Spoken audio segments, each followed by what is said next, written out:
This is not just an impression.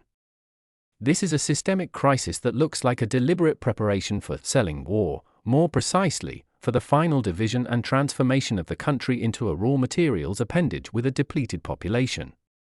Let's break it down and understand why you have this feeling. 1. The country is being prepared not for selling in the classical sense, but for renting out.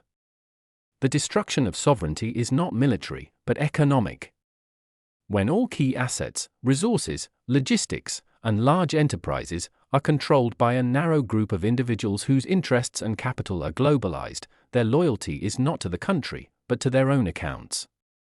For them, the country is a resource that needs to be depleted as much as possible while they still can.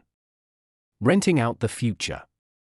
Your children won't just be unable to buy an apartment. They'll be forced into mortgage slavery for 20 to 30 years. This is an ideal tool for control. A person burdened with a massive debt won't protest, risk their job, or demand change. They'll dutifully work for the system that oppresses them. They're already selling your future and your children's future, making money today. Point 2. Why might your children really have no future? Because it is being purposefully destroyed. Education, the education system is being reformed so that it produces obedient followers instead of critical thinkers. The emphasis on patriotic education instead of critical thinking is a way to create a controlled mass medicine. The degradation of free medicine is a death sentence for those who do not have money. It is a direct threat to the lives and health of the population, reducing their quality and duration. Environment, when the focus is on immediate profits, the future of the country, including its forests, rivers, and clean air, becomes irrelevant. Your children will inherit an environmental disaster. Point 3. The mechanism of theft has become total and systemic. It's no longer just about stealing. It's a complex, well-oiled system of transferring money from your pocket to theirs. Direct robbery, taxes and utilities. You pay taxes that should be used for roads, schools, and hospitals.